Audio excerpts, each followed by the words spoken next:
আসসালামু আলাইকুম। আমি নুহাদ, নুহাজ ম্যাথ রিসোর্স থেকে আজকের ভিডিওটি করতে যাচ্ছি অ্যাভারেজের কিছু ইম্পর্টেন্ট ম্যাথ নিয়ে। গত ভিডিওতে আমরা দেখেছিলাম অ্যাভারেজের কিছু রুলস।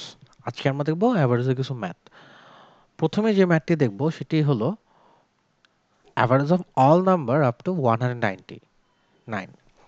তাহলে কি 199 পর্যন্ত যতগুলো সংখ্যা আছে তাদের গড় জানতে চাইছে। এখন গড় বের করতে হলে প্রথমে কি যোগফল জানতে হয়। যোগফলকে যতগুলো সংখ্যা আছে তা দিয়ে ভাগ করতে হয়। তাহলে আমরা কি এভাবে করব ১, ২, ৩ এভাবে করে যোগ করতে থাকবো। ১৯৯ পর্যন্ত যোগ করব। তারপর যোগফলটাকে কি যতগুলো সংখ্যা আছে তা দিয়ে ভাগ করব। করতে পারি। করলেও একই অ্যান্সার আসবে কিন্তু আমাদের টাইমটা অনেক বেশি লেগে যাবে। কিন্তু আমাদের পরীক্ষা হলে এই ম্যাথটা করতে হবে জাস্ট 10 সেকেন্ডে। সো 10 সেকেন্ডে এই ম্যাথগুলা আমরা কিভাবে করতে পারি? 10 সেকেন্ড লাগবে না, 5 সেকেন্ড উইল বি এনাফ। কিভাবে করতে পারি? এই ম্যাথগুলোর ক্ষেত্রে সবার আগে চিন্তা করতে হবে সবচেয়ে ছোট সংখ্যাটা আর সবচেয়ে বড় সংখ্যাটা। মানে এখানে ১ থেকে ১৯৯ এর মধ্যে সবচেয়ে ছোট সংখ্যা কত ছিল? 1 এবং সবচেয়ে বড় ছিল কত? ১৯৯। আমরা এই সবচেয়ে ছোট এবং সবচেয়ে বড় সংখ্যাটা যোগ করে ২ দিয়ে ভাগ করলেই গড়টা পেয়ে যাব। সবচেয়ে ছোট সংখ্যা ১ ছিল, বড় সংখ্যা ১৯৯ ছিল। এই দুটো যোগ করে ২ দিয়ে ভাগ করলেই গড় পেয়ে যাচ্ছি। যোগ করলে কত? ২০০। ২০০ কে ২ দিয়ে ভাগ করলে কত? 100 বা ১০০। তাহলে অ্যান্সার আমাদের ১০০। সো এইভাবে ম্যাথগুলো আমরা করতে পারি। তাই তো? এখন যদি বলতো ১ থেকে ১০০ তাহলে কি করতাম? ১ থেকে যদি ১০০ বলতো in that case আমরা কিভাবে করতাম? ১ থেকে ১০০ বললে সবচেয়ে ছোট সংখ্যা কত? ১ আর সবচেয়ে বড় কত? ১০০।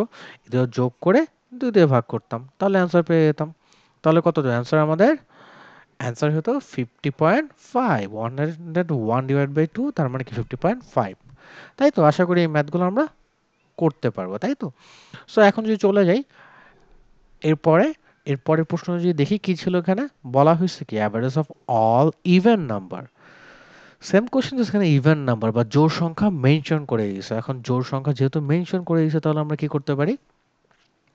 সেম রুলস এখানেও দেখেন ইভেন নাম্বার আপ টু 200 বলছে। তাহলে 200 পর্যন্ত সবচেয়ে ছোট জোড় সংখ্যা কত হবে? 2। সবচেয়ে বড় কত হবে? 200। এখন এই দুটো আমরা যোগ করব। জাস্ট যোগ করে ২ দিয়ে ভাগ করে দিব। তাহলেই অ্যান্সার পেয়ে যাব। ঠিক আছে? তাহলে যোগ করলে কত পাচ্ছি? ২০০ আর ২। তাহলে কত? ২০২। তাই তো? ২০২ কে এখন কি ২ দিয়ে ভাগ করব। ২০২ কে ২ দিয়ে ভাগ করলে কত পাচ্ছি? 101। তাহলে এটাই আমাদের অ্যান্সার। তাই তো? এখন আপনাদের জন্য একটি প্রশ্ন। এই প্রশ্নটি আপনারা সবাই অ্যান্সার করবেন। যে কি বলা হয়েছে? Average of all odd numbers up to 150। So এই রুলস কিন্তু এখানেও সেম যে সবচেয়ে ছোট এবং সবচেয়ে বড় যোগ করে জাস্ট ২ দিয়ে ভাগ করব। আশা করি আপনারা অ্যান্সার করতে পারবেন। সো আপনারা কমেন্টে এই প্রশ্নটির উত্তর জানিয়ে দিন। দেখি সবার আগে কে সঠিক উত্তরটি কমেন্টে জানিয়ে দিতে পারে। Thanks for watching. Stay safe and stay with North Math Station.